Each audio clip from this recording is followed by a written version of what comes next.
peanut butter cookie waffle, and I'm eating mine with pears, and James is having a different kind of waffle. Mine comes dog recommended. They had theirs already today, so I sweetened. Well, they were fighting over it. Yes, they really, couple of really. I mean, they knew what I was making when I was whipping up the batter. Right. So they were getting really owly, and then they were barking at you to hurry up, weren't they? Yeah. Yeah. So they really like peanut butter cookie waffles.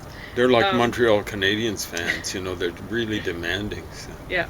So what I do with this is I put like you can put either, if you want it to be more fluffier, you can put xanthan gum powder, or you can put egg, and the dogs prefer egg. So this time what I did is I put the egg whites in the batter, and I put the egg yolks in his.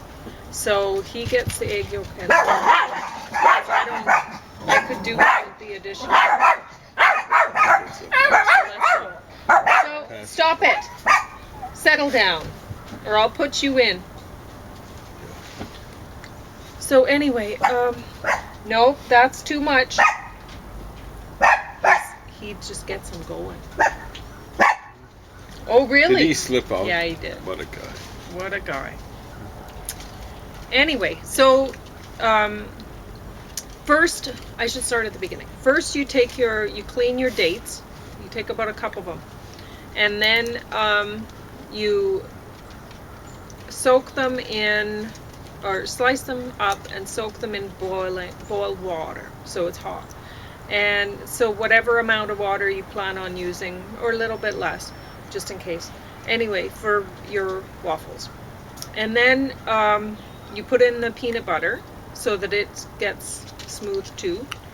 And so you put your liquid stuff in first for making this. It's just easier in the bowl. So, and then you put the powder on afterwards. So you put your, with this one I used rye flour. I could have used oat flour. I used oat flour in his. So I was grinding up the steel cut oats, which they grind up just as easily as the other ones. So I'd recommend getting those. So anyway, then yeah, you put, so maybe about 2 eggs, and then a cup of peanut butter and a cup of dates, and maybe 4 cups of rye flour, I'm guessing, and then what else? A teaspoon of vanilla extract. Did I miss anything? I don't know. Anyway, doesn't matter. Look up the peanut butter cookie recipe, please. So anyway, and then like I put oil on the waffle iron, coconut oil, the extra virgin stuff, so it tastes like coconut. It smells like coconut while I'm cooking, because I love it. It's like cooking should be aromatic experience, you know. It's like aromatherapy, making stuff like this in the morning. It smells amazing. So anyway, James's matcha vanilla waffle had about a teaspoon of matcha green tea powder, and about a teaspoon of vanilla extract, and maybe only a cup or a cup and a half of oat flour. I don't think I'm missing anything. Then just water. And the egg yolk. So anyway, how's that one? It's very good. Very good. Much appreciated. And we'll see about this. I was gonna make ours with, well, I'm just gonna eat the cherries on the side too. We got these amazing sweet organic cherries given to us. And I'm very thankful. I don't This summer we've eaten some sweet cherries. We don't usually do that because we have sour cherries. And, Our own, yeah. or yours in your yard. But anyway, these are great. What a treat. Yeah, there are very few rotten ones. They do taste very nice.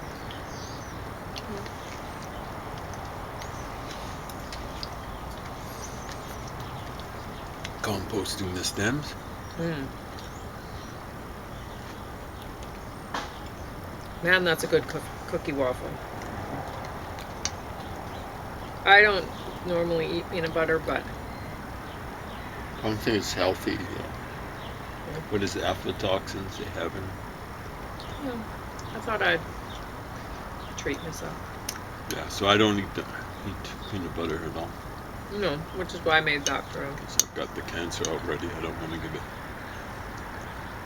any more encouragement in terms of coming back. Yeah. It already has with a variety of different things.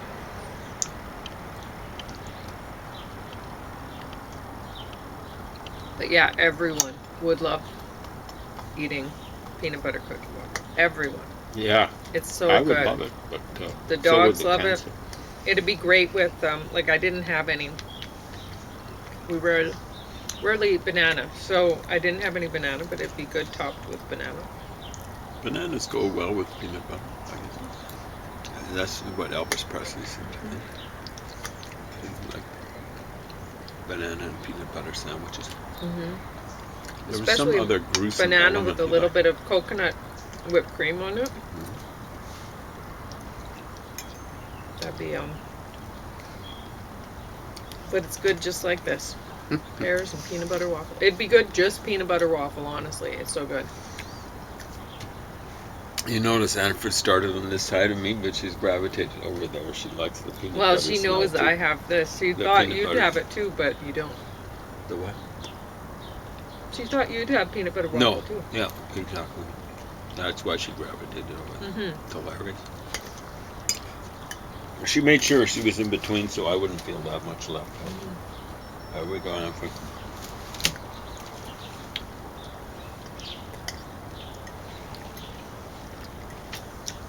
But they already ate some peanut butter waffle.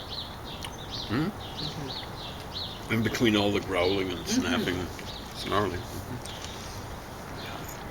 I ate quite a bit of that this morning. And I'll give them They a would little have more later hidden today. some, I think, right? Yeah.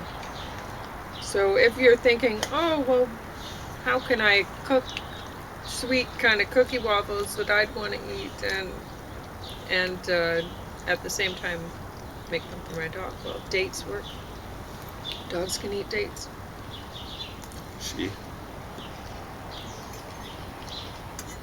Do you want James to give you a waffle? You do, eh? I'll give you a little piece of waffle. No. Yours has matcha powder. I don't know if dogs can eat matcha powder, do you? I don't know.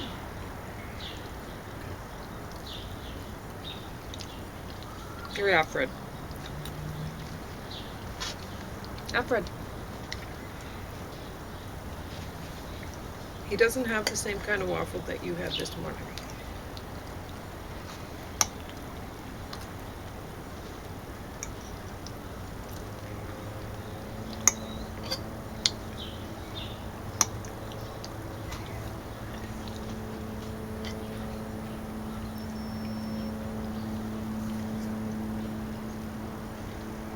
I'm sorry I told you not to give that to him. That's okay. I don't know if she can eat matcha powder, honestly. It's best not to.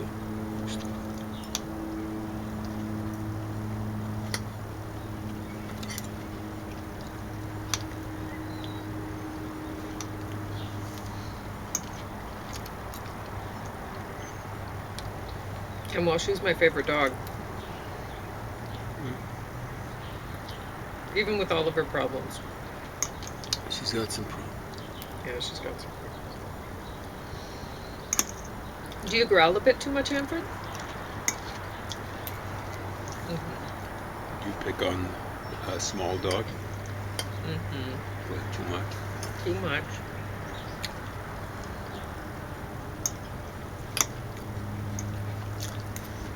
So I said I didn't want to review anything, Oh, but there's something I want to talk about. Is it okay? yeah, you go ahead.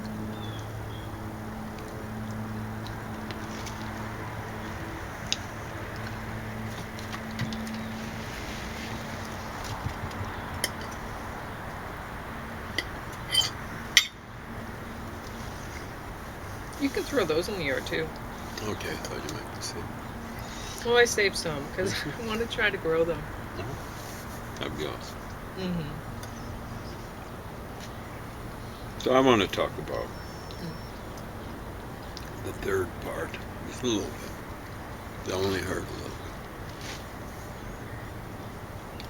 Not because I couldn't stand it. What are you talking about? It's what they call on CBC ideas, Mm. and what I have taken to calling "What's the Big Idea?" With Nala, I'm not sure how to pronounce her name. I should find it written out.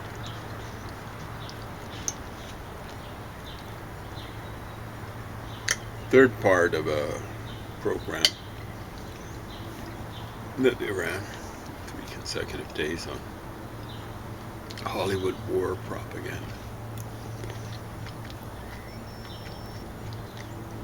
I knew the third part would be awful. Mm-hmm.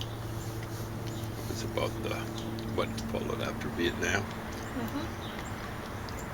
Started out with what they call the first Gulf War, is actually the second. The first was compliments of Saddam Hussein. What are you thinking? Versus the Iranians and Ayatollah Khomeini. A couple of brutes, if ever there were two. The reason why I didn't listen to all of them is not because I couldn't stand it. I could put up with all sorts of garbage, try to make a point, reading stuff that I absolutely can't stand.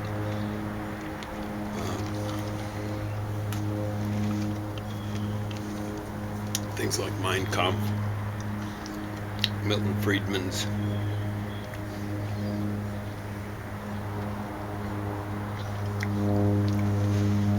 little Bible for, it's huge actually, for the apologists for capitalism.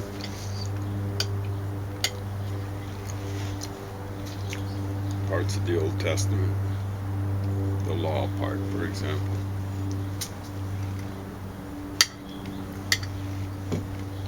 Various other foundational documents for the belief systems and religions.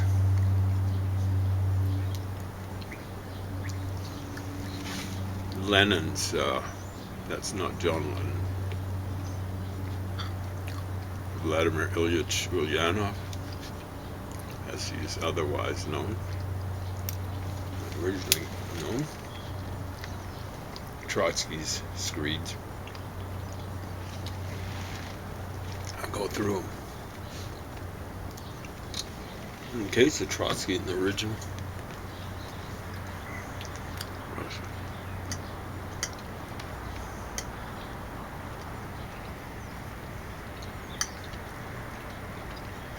Tried to get hold of Lenin in the original Russian. No luck so far. I guess I could say I've been lucky. I'm sure he reads just as badly in the original as he reads in the translation. I'm talking bad in terms of ethics. Anyway, listening to the beginning of this third installment of this 3-part program, and they're talking about the Gulf War, and they've got this, I think it's a professor. The deal is, when you're doing a program like that, you're prepared. These are your big arguments. These are, this stuff's got to be ironclad. So his bottom line on George Bush Sr. is, here's what he says about the conclusion, or at the conclusion, and about the conclusion of the Second Gulf War. This is in 1991, as I recall. So, at last we've got over the Vietnam syndrome. And with faux gauches, you mention Vietnam, and it's just like knee-jerk reaction. They just start goose-stepping in typical commie fashion. Whether they're commies or fellow travelers, they travel around the same goose-step.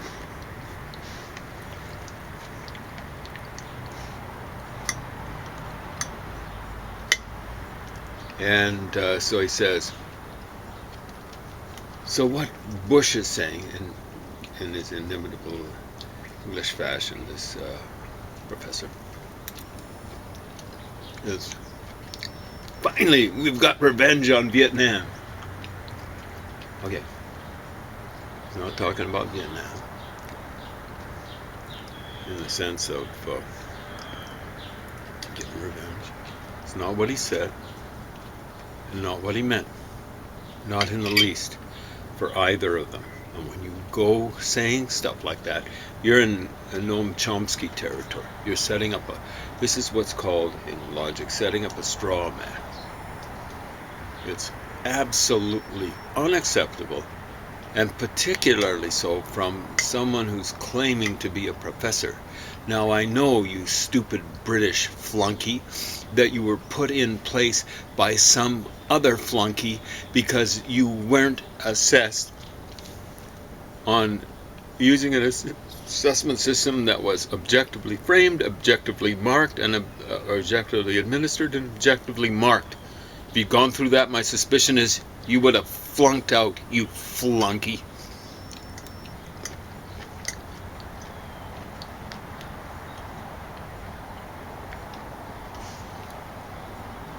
What Bush said, it's like it could have been said in a sports situation. Teams on a losing streak, or they lost against a big rival, and they get some lesser team. Let's say they've lost 2 to their big rival, and they come up against a lesser team, and they beat them. You could easily imagine, to use a favorite term of the faux gauches, imagine. You could easily imagine a coach saying to his players, well, we've got over that syndrome of losing.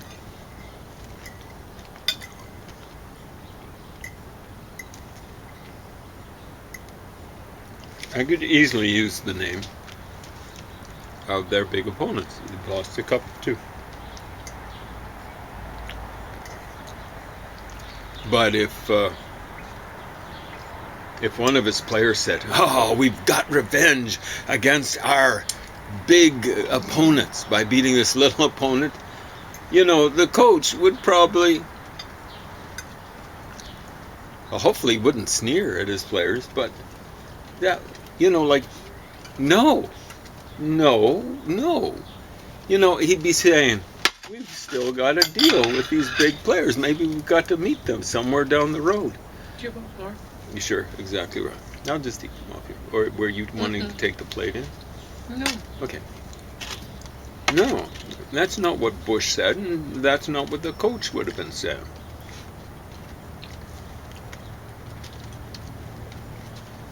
As it turns out, the Americans got their revenge on the Vietnamese. Within 5 years of the Vietnamese so-called winning the war. I should really specify. They call me Vietnamese. And really we should call them the Tonkin Vietnamese. The Vietnamese generally lost that war. As a general populace, particularly the Vietnamese in the south. We'll call it Cochin, Vietnam. The ones that won were Tonkin, Vietnam, also Annam, Vietnam. That lost too. So Vietnam has at least 3 traditional parts. And you probably break it down even further. The folks in the north, the area in the north is called Tonkin, south Cochin, middle Annam. I'm not sure where the accents fall on those sorts of things.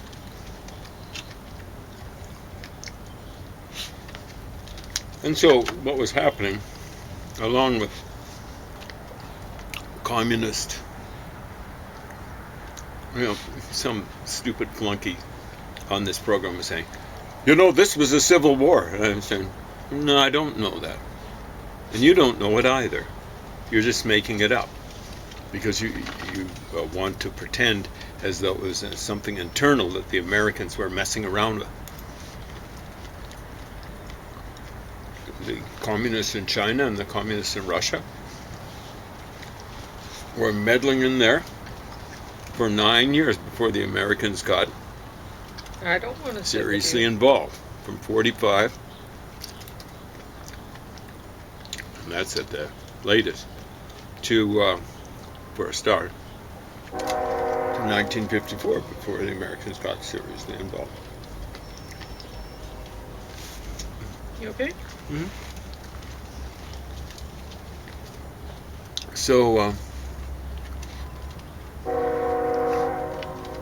yeah, it wasn't a civil war. It was a combination of the communist imperialism coming from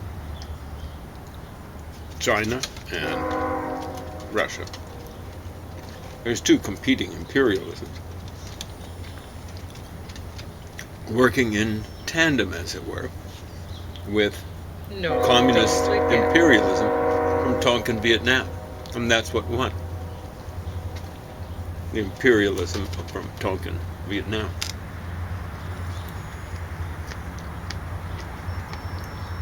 So, yeah.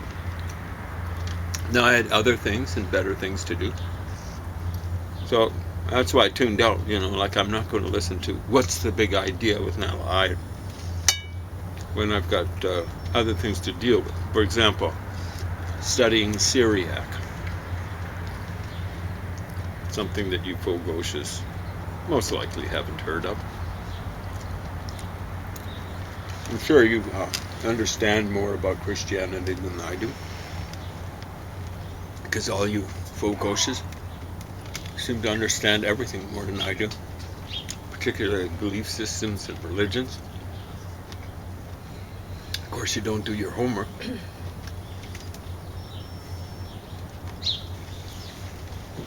When it comes to religions, you can't control any of the sources except for stuff written in English. So that would be stuff like Mormonism. And stuff translated into English from the original. Here's my challenge to you. Don't like what I say about religions, or belief systems generally, because I'm sure you don't like what I say about communism. As far as communism is concerned, learn some German, maybe know a little bit. Read Marx and Engels in the original. Then maybe we can have a little bit of chat. Read Lenin in the original, and I'll try to. Read Trotsky in the original. I've already done that. How about you? You read the Quran in the original. You read the Old Testament in the original. You read the New Testament in the original. You read Syriac religious documents in the original. For example, the Odes of Solomon.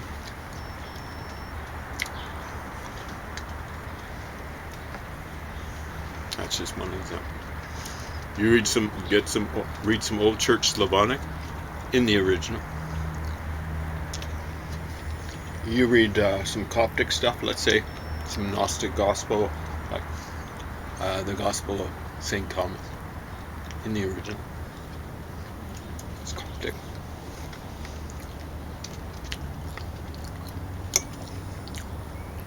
You read some of the Puranas in the original. Read the Bhagavad Gita in the original. Read the Analects, Confucius in the original. Mencius, what survives of his stuff, in the original. Did you bonk your head? Read the Dhammapada in the original. No. And maybe we can have a little chat. But until then, well, we'll still have a little chat. But you'll pardon me sneering.